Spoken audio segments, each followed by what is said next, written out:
yesterday in the video. So main idea, if you want to win with money, you need to know how much money you have to work with. So that is your paycheck each month when you get a job.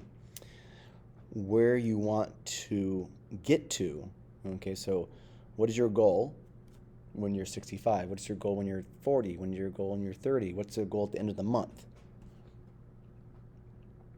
And then create a plan to get there. So you have to have a plan, you have to write it down, you have to write the steps. What is it going to take? So building a financial plan. Now that you've learned some solid money principles, it's time to create a financial plan. Everyone, no matter how old they are, how much money they have, needs a clear picture of their personal finances so they can reach their money goals. To do that, you need to know where you stand financially, how much income you have to work with, what your goals you want to set, and how you'll reach those goals. Your financial plan will guide your money decisions. I wish I would have had a plan when my first paycheck for my first job. It would help guide decisions of what I needed, what I didn't, how much money is going away for my future self to have more freedom in the future. So net worth. So this is a term that is used to measure how much someone's really worth. You could have 100 homes, 200 cars, and 5 businesses, and you could be basically broke because your net worth is almost zero because of the amount of debt that you owe on those resources, those buildings, those cars, those businesses. So when it comes to money, your personal net worth will show you where you are financially. It's a starting point from your financial plan. Here's how to determine your net worth. Calculate your assets. This is the total value of everything you own, such as a car, house, jewelry, money, savings, investments. So anything that's worth anything, if you sold it all and put it into cash, that would be your assets. Now your liabilities, there's loans, debt, things that you owe to someone else. So your liabilities, this is the total of all your debt, such as balances on a credit card, student loans, personal loans, car loans, home mortgages. You add all those up. Okay, that'd be your total of your liabilities. To calculate your net worth, simply subtract what you owe, liabilities, from what your assets. So let's make it very easily. Numbers. Say that you sold everything you had. It's worth $100,000 if you sold everything. And let's say that you had credit card debt of $60,000, and you didn't own a home, you didn't own a car, nothing, and you paid off all your debt. You would have $40,000 left over. That would be your net worth. Your net worth. If the amount of your liabilities is larger than the value of your assets, which is possible, you might owe more money than if you sold all your belongings. So if you sold all your belongings and it was $100,000, your credit card debt was $80,000, and you had a car loan for $30,000. Well, 80 plus 30 is 110. So you're actually negative. You're basically, if you're a company, you're bankrupt. You're going out of business. You may not own much right now, being in 6th grade, 7th grade, or 8th grade, but you're probably not in debt either. Keep it that way and build your net worth without debt. So pause this video, write in your journal of gold, net worth is what you own minus what you owe. Net worth is what you own minus what you owe other people. Your income. Once you have a starting point with your net worth, you need to know how much money you can put towards your goals. You need to calculate your net income. That's the money you bring in after taxes are taken out. This includes all sources of income and ways you get money. So when we get our paychecks, everyone's going to get a real paycheck. You'll see you have a gross income, and then you have taxes taken out and other things, and then you actually get a check that goes into your bank account, which is less than the gross, which is your net income, which accounts for all the money that the government wants. That's your net income there's per month. So you want to know that number. And you want to spend less than you make. So you want to make sure that you don't spend that much throughout the month. So calculate your expenses. This is what you spend money on each month, such as your bills and any debt payments. People will be surprised how much money they spend on Starbucks, how much money they spend at restaurants, how much money they spend on entertainment. You add up all the subscriptions to different Hulu and Netflix and YouTube TV and different apps. Okay, so if you actually took a detailed account of all the money that goes out, you can get an accurate picture of what your expenses are per month. And again, you want to make sure that's less than what you bring in each month. A lot of people don't know that number. That can get you in trouble.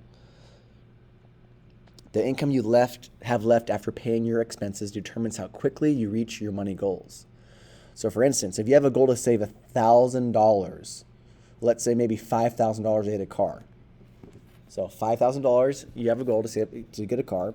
Let's say you have a part-time job, mowing lawns, maybe refereeing soccer games, babysitting, and then you bring in each month, let's say $350, and then you spend on your expenses. You kind of like on Starbucks, whatever it is, you spend on all your expenses. You probably don't have a lot since you live with your parents at home.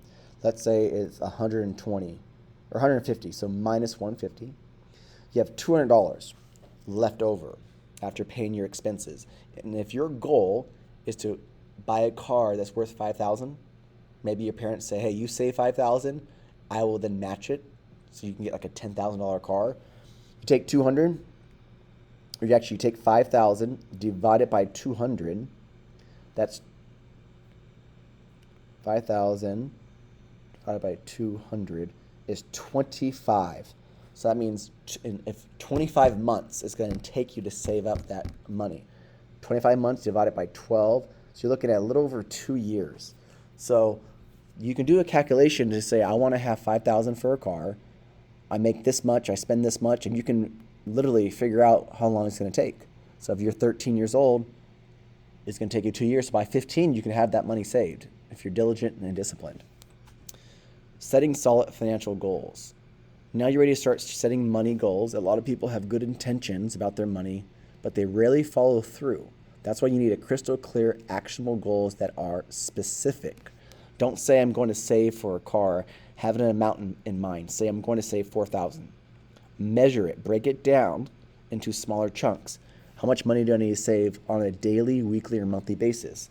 So for 2 years, if that's like too long, let's say you're 15 years old and you want to not wait till you're 17 for a car, you look at that money coming in, that $350, and you go, you know what? I can only spend $50 on myself. That $300, I'm going to save away. So 5,000 divided by 300 is going to be 16 months divided by 12. So now you're looking at a year and a few months. Okay, a year and like 3 months, 4 months. So that's much quicker. And then you figure out, okay, if it's $300 a month, I divide it by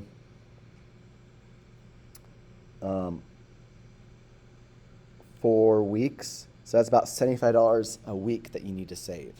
So you can kind of figure out and break it down to measurable goals, and are you going to be on track to earn that money?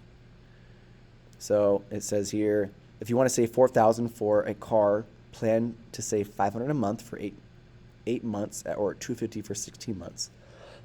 Time sensitive is your goal. If it has no deadline, you'll get discouraged or distracted. Plan to accomplish your goals by a specific date. Yours. This must be your goals, not someone else's, not Mr. Swartz's, not your parents. You can get input about your goals from people you trust, but ultimately you need to choose the goals that you're passionate about. Written. You need to write down your goals, including all the steps it takes to reach them. A written goal provides clarity and serves as a powerful reminder to keep on track. A written goal keeps you accountable. If you're not willing to do this, it's not going to happen. I know this from experience. You need to write it down, be super clear, and have someone to help you keep accountable. Double check your money goals with 3 questions. Are these your personal goals? Who will hold you accountable? What specific steps are needed for you to achieve your money goals? Maybe you need to go get a job. You don't have a job. Okay? So 3 types of financial goals. Short term takes about 2 years to reach. Medium term, 2 to 5. Long term is more than 5. Developing a money plan. So why are we talking about creating a financial plan before you learn the money basics like budgeting and savings? Great question. Like the money principles we talked about, lesson 3, your financial plan is a big picture framework for all the money skills you're going to learn in this course. One thing you want to learn is how to manage money wisely, how to win with money. So of all the courses that you're taking here at this school, this is the one that you want to pay attention and go, okay, I want to make sure that I don't waste my money. I spend it wisely. I keep more money that will give you financial freedom in the future. So having a framework. So without a framework, there isn't much a point of budgeting. It's just another skill to learn and potentially forget. But when you have a solid money philosophy pointing you in the right direction, those money skills become a real game changer now and in the future. In the next lesson, we're going to take this framework to the next level, and you'll learn about a simple, proven action plan we call plan you can start following right now. We call it the 5 foundations. So pause this video. Excuse me. Pause the video and write this down in your journal of gold. A financial plan is your map to get from where you are to where you want to be with your money. So maybe it's like, I don't make any money right now, but I want to make some money. So what's your plan to maybe start to earn money around the house, neighbors, babysitting, pet sitting? Ask your parents, is there anything I can do around the house that's not like a chore that I normally are responsible for, that you maybe pay someone else that I can earn money, maybe washing the car? It's all about starting to come together for you with solid money principles and a financial plan with money goals, a proven money practices for your personal finance. You can win with money. Okay, so now let's go to